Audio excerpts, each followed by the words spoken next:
everyone, it's Simi Shah, and welcome to Trailblazers.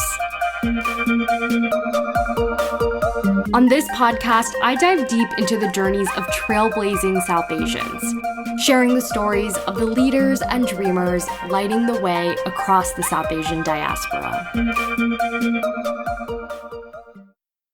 Before I jump into today's episode, I want to spend a second and tell you guys about the newly launched Trailblazers Agency and Expert Network.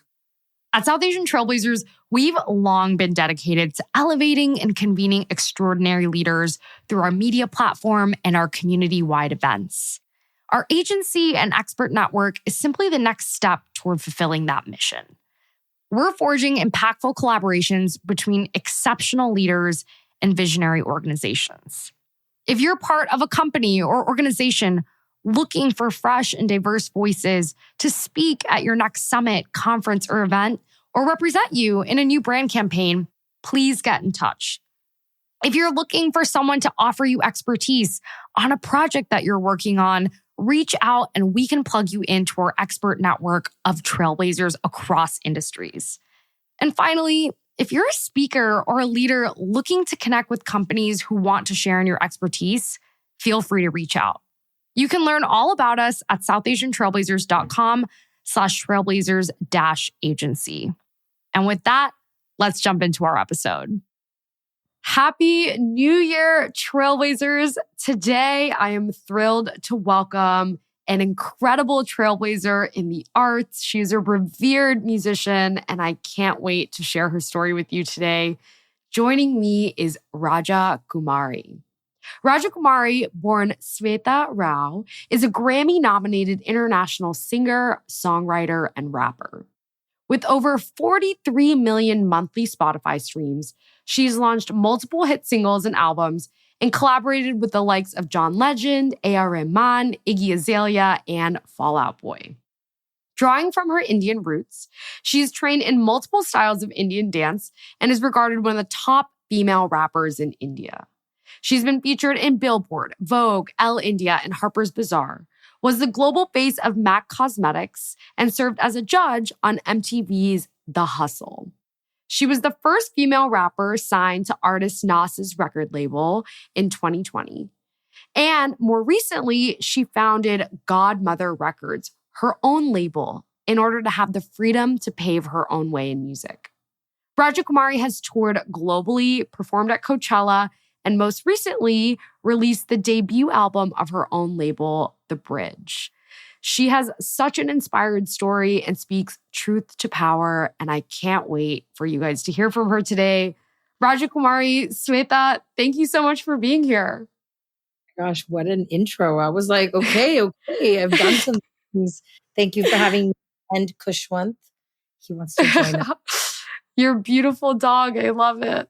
So I have to ask, growing up in Los Angeles, you've spoken publicly about how oftentimes you felt isolated being a South Indian girl. How did that experience impact your identity? In what ways did it contribute to your perspective and path as an artist?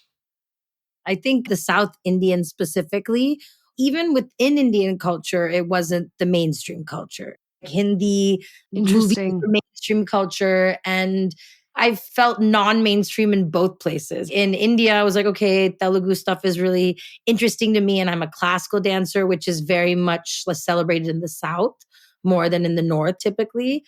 And in America, obviously growing up in the 90s with the representation there was like barely anything. And whatever was there was like a stereotype. And so being so invested in people understanding, one, the Telugu side of my culture, being like, we do other things. I wish we had fun at our weddings and stole shoes, but like, if we do that, we do these things. And like, these are the fashion or like the pujas. For us, it was really, really an integral part of growing up. My mom would do this big yagam, this chandi homam every Navaratri. So it's like our communal things were based around very South Indian expressions. We didn't do Holi.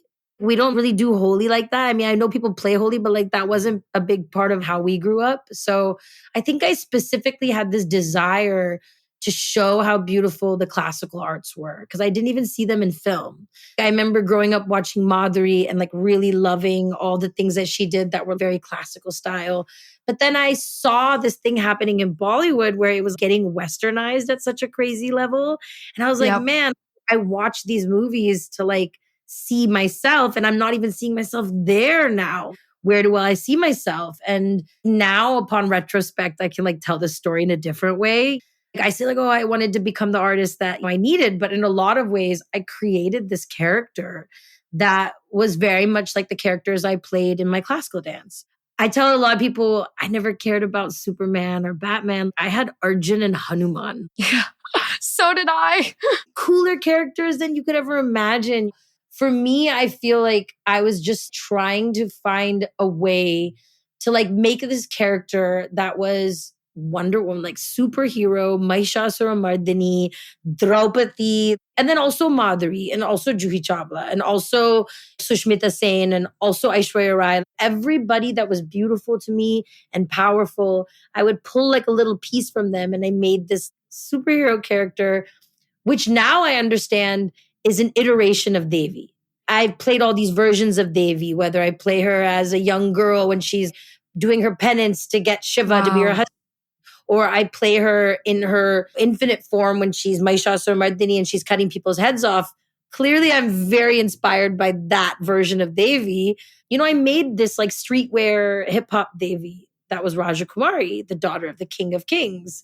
And I think in the last 7 years, as I made music, I came to understand that through the pandemic, when I found my time to take a break and go into receiving mode and work on my sacred feminine, I realized that those versions of myself were there because of the environment, whether it was racism in America, where I was signed to a major label as an Indian artist thinking, oh my God, I got signed to Epic Records. I'm signed to L.A. Reid. He's on my vision board. And being told Indian girls don't rap, or God, so many crazy things happen. Like, oh, we think the bindi alienates the community, the public. So if you don't wear a bindi, we'll give you $50,000 for your music video. Oh my gosh. Level. I went through 4 record deals. By the end, I even was signed to a Massive India, like an Indian deal. Yeah. And they would do things without thinking, and they weren't very, I don't think they understood really how to work with a female artist or like a South Asian artist, but they would say stuff like, I want to make sure you don't look too Indian. And I was like, I can't even imagine if someone said, I want to make sure you don't look too black or like too white. You know, like people have a sensitivity towards saying things like that, but nothing towards us. Yeah. And I feel like the racism in America and then the patriarchy in India, just fully male-dominated space that only wanted to make room for a female that fit into that. Their stereotype or archetype of what they wanted. I couldn't be like soft because that wouldn't cut through. So I found myself more in this aggressive character to cut through. And I feel like when I'm doing this show, like I'm on tour right now and I'm making like a 20-song set list. I have to get through 7 years of my career, 4 albums, numerous singles. I've done so much music. It's so crazy because I now can clearly see that there's 2 characters. There's the aggressive, the masculine energy, the Shakti, but you know, that aggressive side, the lower frequency chakras. And then there's the higher self that is feminine and softer and receiving. And I swear I'm not schizophrenic, but I'm like, you know, I created these characters and I've been saying on stage that Raja Kumari built the bridge, but now Svetha gets to walk back across it. I saw that. I feel like she served me well and she comes out whenever. The same way Devi is very soft and then you pray to her and then she turns into that crazy character and will cut a head off. That's my goal, is she only comes out when needed, you know. But it's been crazy. Like, but the classical culture, the South Indian culture was out of a desire for preservation. When you're born in the diaspora, we're far away from the culture. And, you know, we become the vessels of culture. We have to like kind of carry whatever time capsule our parents brought with them. And absolutely. That has made me different than people my age in India. All my friends in India are like, dude, she's more Indian than us. That is the conversation that we have. So interesting. It's just been to preserve what is beautiful. Yeah. I want to spend a second on that because it's so clear that that theme of preservation is woven in throughout your work. You're obviously trained as a classical dancer, but even in songs you've written like Attention Everybody, you speak and sing in Telugu. We've seen you tackle themes relating to the diaspora with your song NRI, which is a tribute to Indian immigrants living abroad. I mean, can you speak a little bit to the ways in which your cultural background has influenced your work and how you've thought about that? I feel like I have just figured it out loud in front of everyone. Whatever I was feeling just came out.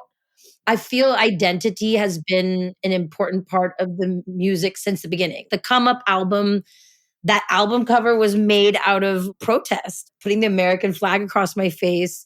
At that time, I was so offended by now in retrospect, something small Trump had said compared to what he would do in the time he was president. But he had said something about the children of immigrants need to be monitored. And like that idea of being a second class citizen, like made me so upset because I was like, how are you going to open the doors and ask for the best and the brightest of India to come and create the infrastructure of this country when it comes to science and medicine and be 1% of the country, but like literally take care of this entire sector for you.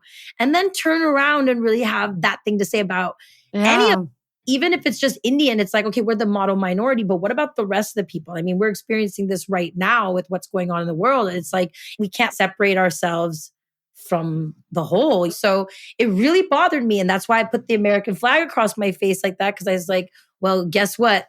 This is the new face of America. You can't take back what you did. But I feel like through the process of being signed to an American label, the validation that everybody thinks they want, and having no ability to release my music. My first album, I breached my contract and released it independently. So like, even though I had the major labels involved, I was always equally investing my own money that the labels did because they wouldn't do enough to move it. You know, it'd be like, Wow. it was so crazy the whole time. The angst that I felt feeling rejected from America in some ways. Like when I went to India, I didn't want to come back. I didn't want to turn back. I went to India in 2016, exactly 7 years ago to right now. Okay. And I stepped foot in India. I had breached my contract, released the Come Up. I made the Mute video and I just put their logo on it because I was like, India needs to respect that I'm signed to a major label, so they'll let me through. And these guys are not releasing my music. I'm just going to put it out. Paper Magazine premiered it. Complex did an article. And they actually were like, you need to pull the video down because I didn't get their permission. I just put their logo on it and put it out. But I was like, I got to do what I have to do, you know? So I went to India. Wow. And I was a guest artist on a performance at one of like the festivals there called NH7, which I would headline a few years later. I remember I went on stage and I sang City Slums before it was even fully written. I was there with Divine. And then I sang Mute. And I'll tell you something, the front row of the audience, the song may have only been out for like 3 weeks, I want to say. And VH1 India had randomly found me on a DM. I had like 18,000 followers maybe that I had like made when I was a songwriter. Okay. And they were like, we'd love to put this on this platform. And I was like, okay, go ahead. I have no help. The label's not helping me. I have breached my contract and disobeyed them. But I'm like, whatever, riding this to the future. And yeah, they started playing it. And I remember the front row, people knew the lyrics. Wow. And I could not get that vision out of my head because I came home right after the tour on the high of doing my 5 shows and like finding out that people understood me and that people loved me and there was room for me to like, I got to be in Vogue. Like I just did everything I wanted to do in this like 2-month period, the first taste of it. I come home for 1 month, Trump becomes president. And I'm like, oh, I just don't feel like my art, I don't feel welcome here. The label is not taking my meetings. They're not acknowledging what I'm doing. They're telling me Indian girls don't rap. I am doing what I'm doing. An Indian woman in the flesh doing Rapping. it. Here, educate, open your eyes, you know? And I moved back to India February 2017. And that was it. I didn't turn back. Wow. I went through 4 label deals, all of that. And I feel like the identity in the beginning, because I had so much angst from leaving, that's why those songs like NRI exist. Because it was like, I say I'm too brown for the label, too privileged for the cosign. That was like how India wouldn't let me in because they were like, you're not Indian. I actually had someone that said like, you're not Indian. And that's why I ended up getting this tattoo. because I was like, check the bloodline. What do you mean Indian? And later that would feed into songs like Made in India, where I say, Dekhna tu mera ye chehra. I'm made in India, bro. You don't want to accept me. America doesn't want to say I'm American. I'm putting the flag across my face saying this is America. So it's just been a lot of reaching out for this validation. And the craziest thing is that after 7 years, after all these deals, after learning to do every job myself, looking for someone to do each job and then figuring out I was the only one that could do it, it's like now the validation doesn't mean anything. I don't care. Why? Now it doesn't matter because now I've done it. I've done whatever I set out to do. Like I made a vision board and it was a humble vision. Of course, it's very big. Like, it had me on a billboard in Times Square and Shah Rukh Khan is there and Rahman and all these people that were like the furthest away from me ideas. Even Elle Reid is on the board. I'm looking at it right now. And I've accomplished these things. There's a picture of Om Shanti Om with Deepika and Shah Rukh. And like, I got that moment. I sang for Shah Rukh. Deepika and Shah Rukh were dancing. They got up and hugged me. It's like, okay, I can keep chasing and chasing and chasing this idea of success that would make me as big as Doja Cat or as big as Taylor Swift or like as big as Beyonce. But I feel my impact. Even if the room has 100 people in it, even if it's not 20,000 like I've done in India, right? Even if it's 100 people, this American tour has made me understand that when I was feeling all that angst, that nobody understood me, that there were people in America that were getting the music and they understood me. And all the people between the music and me and the people, they just need to go. Wow. Because if it's at 100 now, that's how it was in India. So now I just have to allow it to build and be present, But like there's healing in it. There's so much healing in this tour because absolutely the angst. I'm like, I change the lyrics to NRI when I perform it. First, sorry that my sorry ain't Indian enough and America don't love me because I'm Indian as fuck. And then the second time it comes, this whole tour I've been saying, sorry that my sorry ain't Indian enough. Now America loves me because I'm Indian as fuck. I always change because wait, I love that. I just change them now because I've changed. So I try to keep singing these songs that I wrote during these times. It was a very different life, but they've evolved with me. They've come to mean other things. Wow. I have to ask, it's so clear that you have such a strength of character, and it feels like that's been developed over time as a product of a lot of barriers and obstacles you faced. But I'm curious, I imagine one of those early barriers had to have been chasing a career in music in the first place, because obviously creative pursuits aren't exactly encouraged with a lot of enthusiasm in our community. And today you've achieved the success you have, but what was it like growing up and deciding that this was the path you wanted to pursue? See, I think I had a unique situation because I started dance when I was 6. And my first performance, my Arangetram at 7, Pandit Ravi Shankar was there. And this man called me a child prodigy. So my mom took that quote, Momager no. She would have printed it on merch if merch was a thing back then. And she just really made me have such a career. I try to tell people I have a full career from 6 years old to like 15. I mean, I kept dancing until 2017, but like the focus. Every day, 4 or 5 hours of rehearsal, traveling, missing school to perform, performing for government officials, coming to India, spending the whole summer. Like I did so much as a kid. I remember performing, and the next morning going to the press where all the newspaper were and buying all the newspapers with me on the cover. I had these experiences as a kid. And I tell people, I feel like I was being trained for tour life because tour life is gnarly. Yeah. For me, it's like 2 people. I have the costume and then I have the human. So it's like I need 2 different types of bags, like jewelry and crowns and capes. And then it's like hoodies and like sweats, so it's been so crazy. But yeah, I think because as a child, I did these remarkable, crazy things. I just had this audacity to believe anything my mind said I could do. So I think the American dream mixed with this supernatural childhood. I always tell people I cut through India with that American audacity. I love that. I made a lot of enemies. I think cutting through India in the last 7 years, I probably worked with every management company, like every agency at some point. Now I'm at the point where I'm just building my own agency out because I'm just hiring people that are like-minded with me because there's a status quo. There's a certain way people do things. And one of my favorite quotes, which may be intense, but I feel like it's the truth. Whenever I deal with the head of a company that's a man, okay, and they're stuck in their ways. And in Indian music, Bollywood is one thing, and independent music, we're breaking through people's heads to make them understand we need to nourish the independent music scene so we can export a pop star like the Latin scene. Yeah. Diljit is doing, but we need to help him. We need to make more. We need to have people that are ready behind it. When I get to the top and I'm like cracking open that head, it's just so crazy. At some point, I always have to tell them, if you knew how to do this, there would be more of me. There would be someone more successful than me doing this exact same thing. So the best thing you can do right now is listen to me. That I made this brand as a 14-year-old child in my room. I imagined RAJA Kumari, the daughter of the king, the bridge. These are the things I started at 14, that I would be the sonic bridge.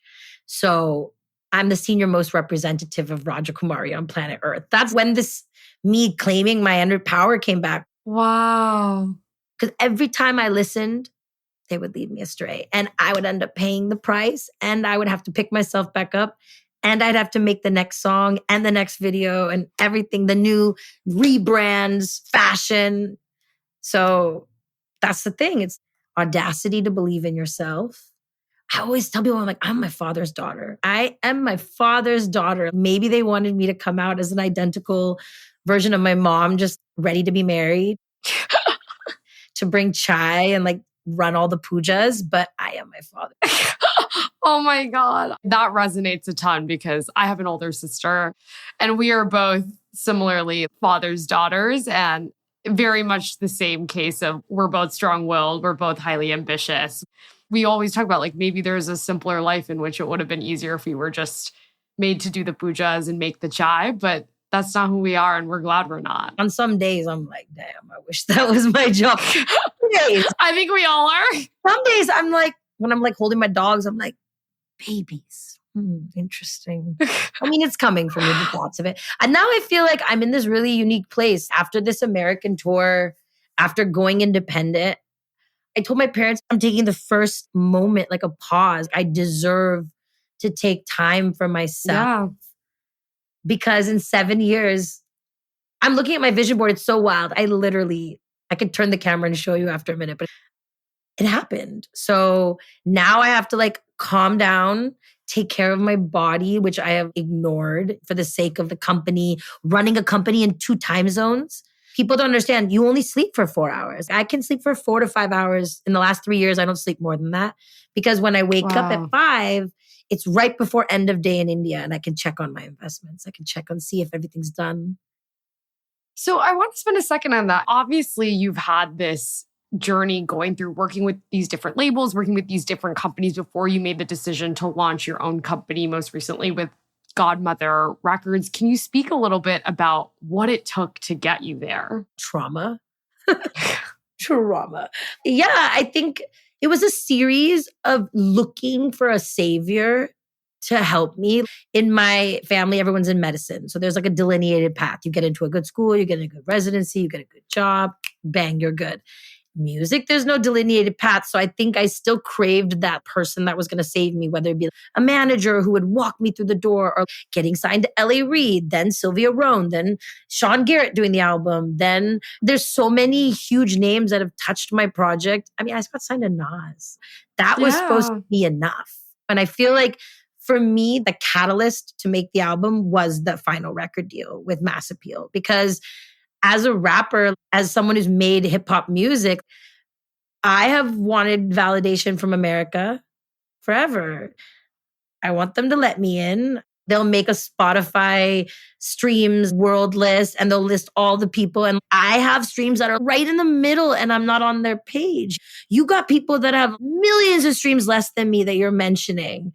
And I'm not even on your radar. That kind of stuff was always something that bothered me. But anyways, when I decided to split from Mass Appeal because I was given an option. There was like a business situation and it was either go here or leave Mass Appeal or do this.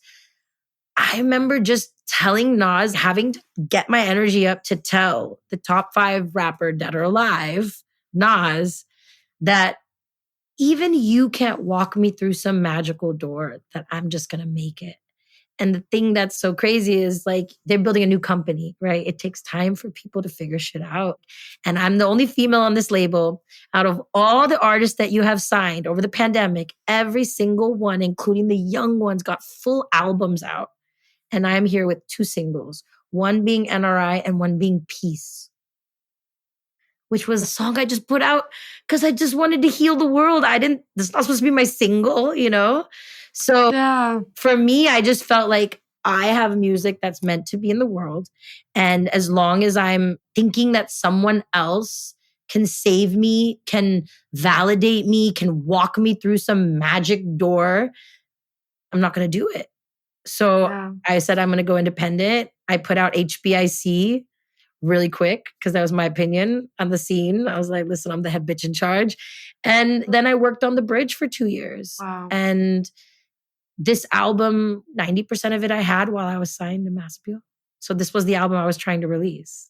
Wow. So, you know, being able to put this project out properly, I learned so much. I mean, I'm not a major label. So trying to behave as a major label, spending all my hard-earned money on things that now the whole world has changed, where before music videos impacted, now it's short form reels, paying influencers, paying makeup people. It's a whole different world. So now I'm relearning everything. I'm like starting again to try to connect with my American audience in the way for them to get to know who I am as a person, because I need to establish this next chapter, which creates opportunities for so many more artists. To that end, you've reached such immense success and had that trajectory somewhat in your line of sight, beginning as early as age 6 and certainly by age 14. Yeah. I'm curious, was there an inflection point where you said, I can make it, I can go sign with a major record label? And I'm curious what advice you would give to aspiring artists who are even just trying to get to a stage where that is a point of consideration for them. I feel like it has been one step in front of the other the entire time. So starting from getting the vision that I wanted to be a musician when I was 10 or 11, I had this vision where I saw out of my own eyes, but I knew that I was older and I knew more. And I saw this like crowd and I felt the energy of that crowd. And I like zoomed out of my body and I was like, how do I get there? From that point, then I was a student. I feel like the most important thing is people should be students of the craft. So I was learning songwriting. I was learning taking apart songs written by Mariah Carey, looking at the mathematics of how many times things repeat. Are the melodies similar? Wow. This is like back in the day, like when I was 12, 13, I was taking apart songs and trying to find the structure in it because I wanted to understand, why do I remember these songs? In college, I was just making music, making my beats myself. I didn't even think about people outside of my friends or like my college kind of listening to it. Some people on MySpace would listen to it and I would get like tripped out. I just did it one step at a time. I think for me, what really was the big choice, I remember spending some money to record some songs I wrote.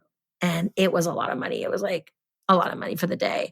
And I was like, how am I going to get better if I only get in there one day? Like, I need to do this every day. Like, how do I make this my life? So I figured out that if I wrote songs for other people, I got to be in the studio every day. So the songwriting decision, I remember consciously saying, if I want to get a record deal and make music the way I want to, with this fusion and putting my Indian culture forward and not leaving it behind, I need to prove I can sell 1 million records, because Lady Gaga did this. She was a songwriter before. I knew Katy Perry had 4 record deals before she blew up.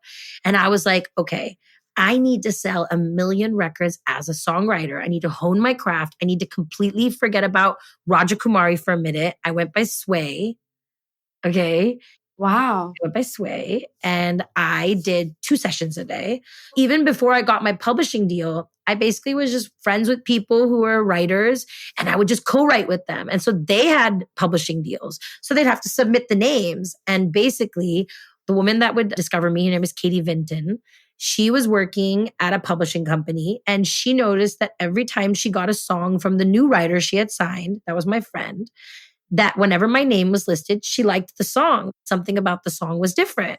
So she sought me out without hearing my voice, without knowing anything about me, just was like, this is interesting. Then I played her the catalog, whatever songs I had done, hanging out with people. And then she got me my first publishing deal. But that was just the beginning. Then they put me in 2 sessions a day for like 3 years. Okay. I planted so many seeds that are now people that are like multi-platinum Grammy award-winning producers. They started with me back in the day. Wow. So I would say like the songwriting, I never knew when it was going to have its fruition, but I just knew that I was working on my craft. And Fall Out Boy Centuries was the first platinum. Yeah. And that happened in 2015. And I got my record deal shortly after because one of the songwriters, Justin Tranter, he was just at the label and he was playing songs that he had written with me for other artists like Selena and like whoever else was there. And the A&R was like, but who's singing these? And then he was like, RAJA KUMARI, she's Indian, called me in. And I had one of those stories where I got signed before I left the building. The money was in the account over the weekend. I was in the studio by Monday, but then they never put the album out. Do you know what I'm saying? So it's like, wow, a situation. I kept thinking like, oh my God, this is it. I'm discovered. It's going to happen. I'm going to be Beyonce, you know? And in every situation, I had to like learn. I had to adapt. I had to utilize so many resources. I had to bet on myself. No one, including my family, was happy about me being in India in the beginning. They left India 40 years ago. Why the hell is their precious daughter living in Bombay unaccompanied? It was a big struggle. So I would say my advice and like why I shared it in such detail is a lot of people would be like, oh, if you have money, you could buy your way. Bro, I wish I could have bought my way, man. I would have done this like years ago. What are you guys talking about? I've been on the microphone for like probably as old as you are, which is crazy. My advice is if you believe, see, it really starts with that belief, okay? You have to have the audacity to believe that vision that came into your mind, that you're worthy of it. The second you say you're worthy of it, it begins. The universe starts to unfold to bring that to you. That's why the vision board is a really beautiful exercise because you're actually defining to the universe, this is what I want it to look like. And if you keep that belief, you have to understand that there's no time limit on it. You could say like, I want to be the youngest, first person to do this. And the universe will humble you and humble you and humble you. If you say, I want my chance, I want to make music, I want to give it as an offering to God, this is something I want to represent, and you put your time and energy in, everybody gets their chance. You just have to be prepared for it. I love that so much. It could happen on one song on TikTok that blows up. And we have people like that in the industry now. Tesher blew up off of Young Shar Baby, right? So there's artists that are getting experiences like that now. And then, you know, in my case, it didn't happen like that. It's been like a slow building experience. But I always tell people, and I tell in my songwriting workshops or when I speak to like young artists, I would always, especially tell females, to learn your craft, to focus on studying the greats and learn your craft. Because if you write your own music, they cannot take it away from you. They can't replace you. They could have someone sing the song and you could just be like, I don't approve of it. And the song can't come out. You have power. Yeah, I love that so much. I want to spend a second on some of the co-writing and collaborative work you've done because it does sound like it's been such a formative piece of your career, starting with Centuries, with Fall Out Boy. But you've also collaborated with such a range of artists from Gwen Stefani, Define, A.R. Rahman, Cruella, Timbaland. I know most recently, Just Keep Walking with John Legend for Walkers & Co. Can you speak about some of your favorite collaborations and also how you've navigated working with diverse musical styles while staying true to your own artistic vision? I think collaborations are the most fun because you can break your own rules. You know, I've created this character, RAJA KUMARI. She's a badass. She cuts off heads. She's an urban singer. And then I get to work with Kailash Kher and I'm singing in Sanskrit. I just feel like anger to you when you're in a collaboration, you can step out of your box. So as an artist, I've used my collaborations to shift perspective on me, to try different languages. As a songwriter, I used to write songs for other people. And then when my artist career kind of took off, I'm only writing songs for this one character, Raja Kumari.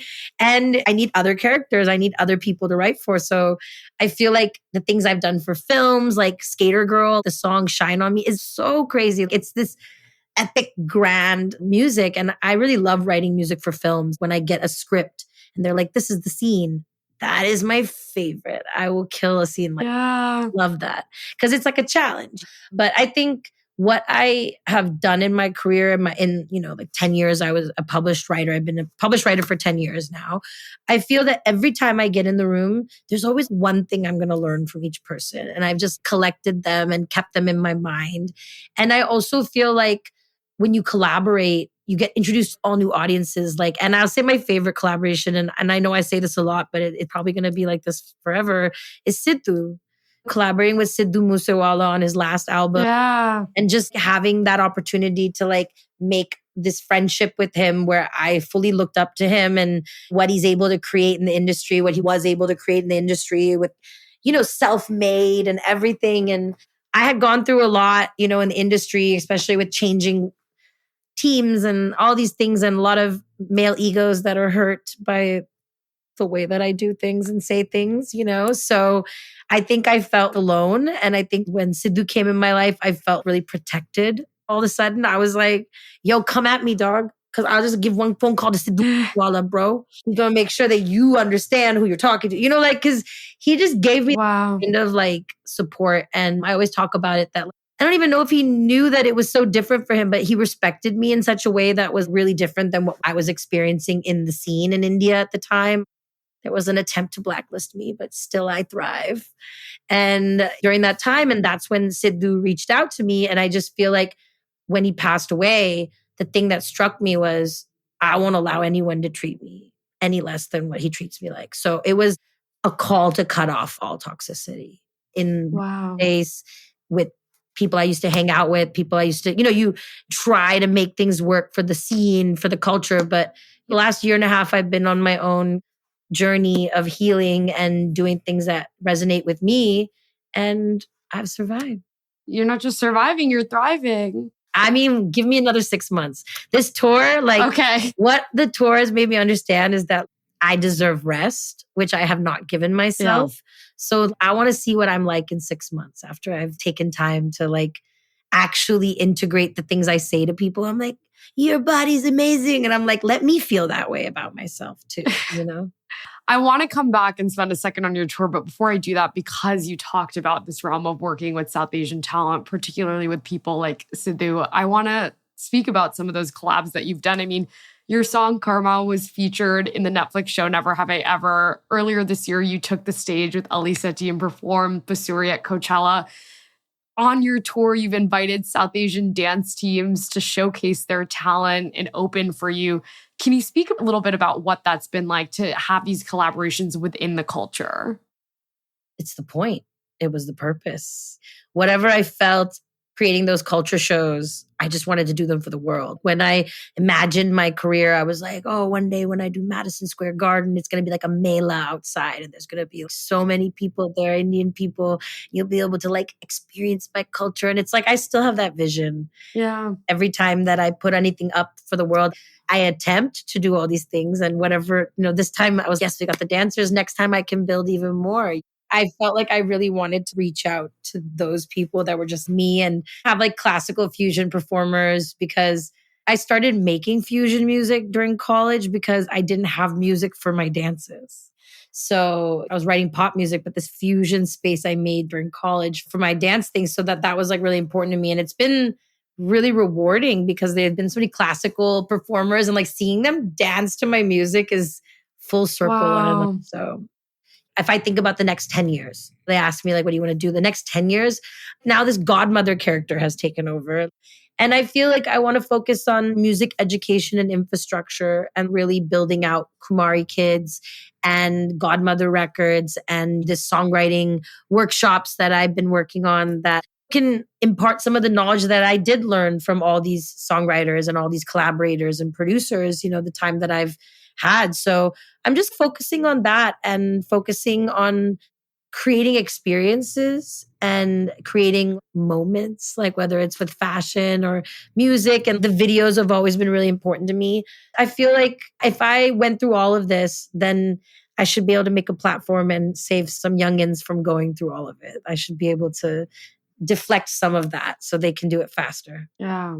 Well, immense respect for you, because I think a lot of people who've faced challenges themselves don't always have the instinct to pay it forward. A lot of people we see take the attitude of, I went through this, you have to go through it too. So a lot of respect to you for literally building this platform from scratch. People feel that way, but then I don't know what my purpose would be really. I get it. Yeah. I could hold all that angst and be like, no, like when I started in hip hop, they didn't have budgets for videos and the labels didn't understand. And I'm watching people come off of TV shows and get like crazy budgets. And like, obviously you feel that for a second, but then I just keep telling myself, damn, I really opened the portal. I come in first. It's difficult when I opened the wireless festival in the Middle East. Okay. There's the first inaugural one.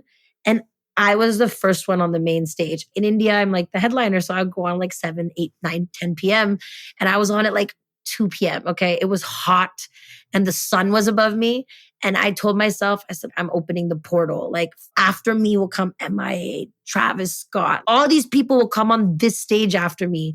And it's like MTV Hustle. I was the first one in there when it comes to like some of the things that I've really pushed in my art in the last 7 years now is like part of the culture now. And it's like pervasive. Absolutely. Those little touches, it's like, okay, I opened the portal and that might be my job this birth. Absolutely. Now, as we talked about, you have been on tour this year. You launched The Bridge, which has been, it seems like a pandemic baby, but also a testament to your personal growth and really speaking to the bridge of bridging East meets West and the cultural influences in your music. Tell us about what this experience has been like and how it's shaped your aspirations for the future, especially with Godmother Records. It was a pandemic baby, so it was made in a way that there was no outside influence. There was no A&Rs listening to it the day I made it to influence me and be like, we need more 808s or we should get this guy on it. There's no features on the album. I feel like that was a really strong statement because a lot of female artists, especially in India and stuff, they require a male artist on it to make it go. And some of my biggest songs have had male artists on them. That's been how I've made it go too. I always talk about how like if you actually listen to the album, you can like hear when I start changing. It starts in this like aggressive Kumari space where I'm like Babylon and no nuzzer, you can't fuck with me and I'm born to win and then juice. It's like, wait, I love myself. I think that's what's missing. And then it's like colors and it's the first love song. I didn't realize I had written so many love songs and never released them. And I was like, wow. In such a space that I never released a love song, like, what's up? And then Lovesick. And that was written as a love song to like Krishna, like how there used to be padams in classical dance. And like the Gopika would be like, oh, I've dressed myself and I'm waiting for you. Like, where are you, Krishna? Like, it's like that. But in English, I talk about Fearless a lot. That was an important song that in the beginning of my career, I would have been forced to give that song away to a pop star. If I was like in my heavy songwriting days and I turned in that song, that thing would have went to like, would have been on the desk of like Rock Nation. It was one of my better songs, and just the act of keeping that song for myself and stepping out of that hip hop space people know me as and being, okay, follow the bridge all the way to this character. Because if you get to know her, then you're going to understand what's going to happen in the future. Because I've healed so much from mute. I love that. Put people on mute, I just block them now. Like I don't even take time to I just block them. Like I love that. This is the energy we all need going into 2024. I'm like block, delete so quick. Now, the last question I have for you today is obviously you've been on this journey since you were just a child. And I'm curious, given everything that you've learned about the industry, based on what you think is most misunderstood about what you do and what you have done, what's one thing you want to leave our audience with and to the people who are rising and aspiring creatives and artists with? Yeah, I feel like authenticity is really important. I think I've always been authentic to the mission, but now I feel that through this tour, people don't really know me, like Svetha, actually behind the character, the person I am, why I do things, who I love. I feel like that's what I want to bring out more of now. That's the vision and the future of this. And of course, I'll always be here to serve you the songs that inspire you to cut people's heads off and get in the gym and box patriarchy. Like that, I can't stop those. At least be one of those every now and then on a feature, on a collaboration. But I would say, like, to the artists that are just starting their journey, I would say that it's a beautiful time. And before me came others, MIA and Apache Indian and Jay Sean and Raghav and so many more that opened the doors for us. And I would say to keep your faith in yourself and our culture being important. And the more authentic you can be with yourself, the more you use that Indian mind, that South Asian brain to study your craft and hone your art, the more powerful you will be brick by brick. If you build it yourself, they can't take it from you. And from someone who's now independent, finally on the other side of so many trials and tribulations, I would hope that you become independent and in your own power as soon as possible. That would be my hope for you, that you don't rely on others to validate you. And you know that in this day and age with the internet, that you have more power than you know, and to use it. Wow. Well, to that, I'm going to say thank you, Svetha, for sharing your authenticity, for being so outspoken, not just in this conversation, but in the world beyond. It's so appreciated. And I personally can't wait to see all that you do, particularly with The Bridge and Godmother Records. Thank you so much. This conversation was really nice. You know, it makes me realize that I am heard and seen, and I'm just going to spend some time healing whatever needs to be healed. And I'm going to come back with more music and hopefully a stronger foundation to bring more artists into the world, you know, into the scene. I love that. And we're ready and we're here and we're waiting. Hey, thanks, Simi. So sweet. Thanks for joining us for today's episode. If you want to get new episodes straight to your inbox, subscribe to our newsletter at southasiantrailblazers.com and follow us at South Asian Trailblazers on Instagram, Facebook, and LinkedIn.